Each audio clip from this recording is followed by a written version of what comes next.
It's not enough just to be not racist. That still allows racism to seep in through the cracks. We have to be assertive in our anti-racism.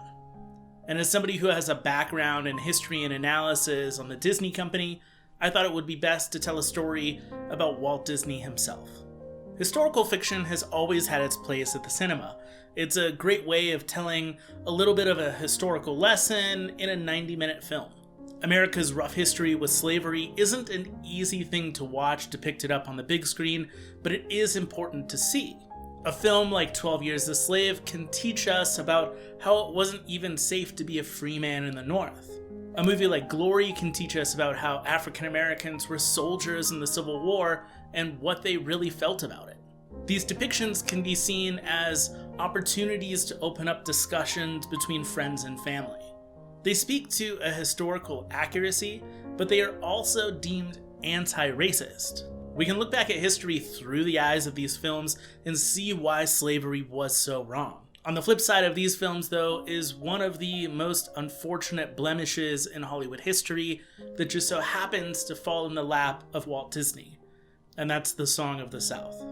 Before World War II, Disney actually bought the rights to the Uncle Remus stories and saw these as a full-fledged animated feature featuring the likes of Brer Rabbit, Brer Bear, and Brer Fox.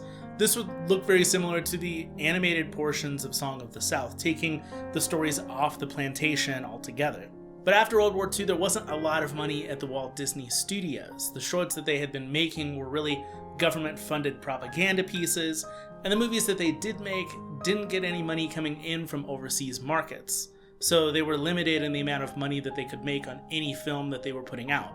This meant that instead of going full animation, they decided to do something a little bit cheaper and make more live-action films with just a few sprinklings of animated bits within those films. Being used to storyboarding all of his feature animated films, he decided to go with a screenplay writer for Song of the South and hired Southern-born Dalton Raymond as a first-time writer.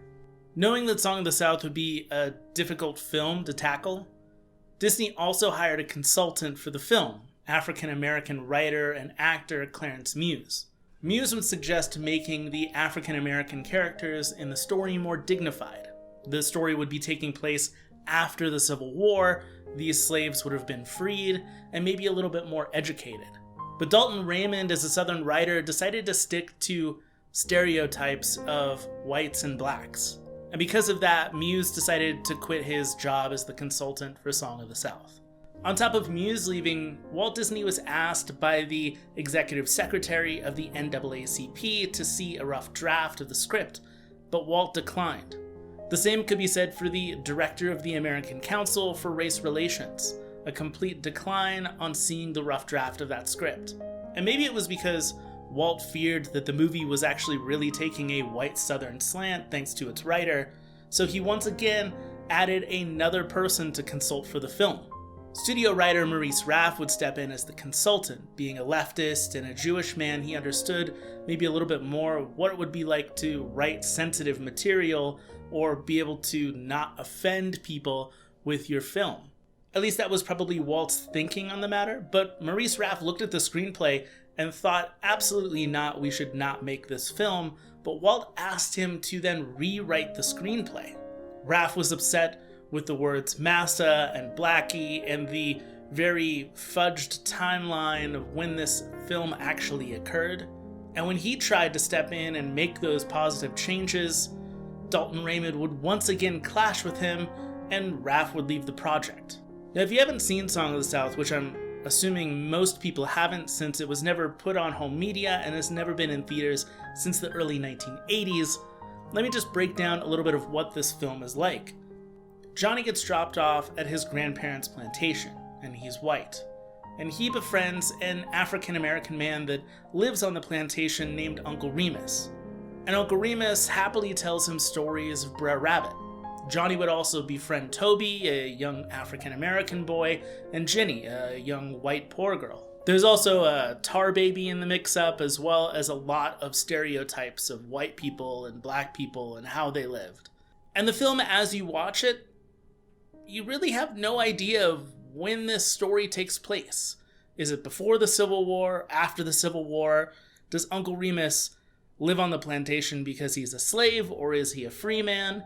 The only time that you understand that Uncle Remus can leave willingly is when he eventually leaves at the end of the film to go to Atlanta. And you have to remember that this film came out in the 1940s, when Jim Crow laws were still in place. The North and the South were still very different places, and segregation and slavery was still hot topics among many people. Walt Disney knew that taking on this film would be a tough challenge, and despite all of the people advising against him, he still decided to go through with it. What resulted is a film that doesn't take a stance on anything. Not wanting to upset anyone, Song of the South never addresses the vicious history of American slavery. Instead, it creates a fictional place where everyone lived magically and happily together. And here's the problem with that. Films, especially historical films, tend to shape our worldviews, either consciously or subconsciously. And with Disney, you're always going to appeal to a younger audience. So imagine seeing Song of the South at a young age, recognizing the fact that slavery wasn't so bad, and that African American people were more than happy to work on plantations, and that they were okay with being segregated from white people in the time in which this film came out. Imagine those people that were pro-segregation as seeing this film for the first time, being able to hold it up and say that being a black person wasn't so bad in a segregated America, or that slavery wasn't as bad as most African Americans claimed it was. The Song of the South wasn't the only film that had a strange owner-slave relationship portrayal. Gone with the Wind also had that, and just recently it was pulled from HBO Max and will be added back on with possible disclaimers. But Song of the South was a blemish in Hollywood history, and Walt Disney knew that. After doing some interviews in Atlanta, he decided to not even go to the premiere of his own film. Walt would fight for an Academy Award for James Baskett for his portrayal of Uncle Remus, and he would hire several African American people to work at the Walt Disney Studios. I personally don't think that Walt was ever purely racist, but I do believe that he made his biggest career mistake by never taking a stance against racism. And him not taking a stance allowed racism to seep in through the cracks, through the writing of Dalton Raymond, and through the sheer ambiguity of this film. So if you've ever wondered whether or not you'll see Song of the South on home media or maybe coming to Disney Plus, the answer is a definite no. The Walt Disney Company sees this as a racist film. It isn't acceptable for the film to not take a stance. It only confuses its audience in the living rooms, and we don't want to see young children watching a film and having a distorted view of history. Walt Disney was able to take a stance on many things, though. For Bambi, he took a stance against hunting. For Lady and the Tramp, he took a stance against classism, which I did a video on. But he should have never tried to make a family film that appealed to everyone about race relations, especially during a time when race relations was a topic that was so divisive and he was so unwilling to take a stance against it. It's a clear example of why it's not just good enough to be not racist. We have to take a stance and be anti-racist. We can't be afraid to speak about our past and come to terms with the problems of it. We have to come to terms with the fact that America, and really the rest of the world, has had a serious problem with race relations, and that we need to address those issues head on before we can move forward into the future. Despite the color of our skin, we all have to work to make the world a better place, a truly more equal place for everyone. And that starts with acknowledging racism and being assertively anti-racist. Thanks for watching this video. I want to draw your attention down to the description box below. I left a link there for an organization called Ourselves Black. I'm a huge proponent of mental health.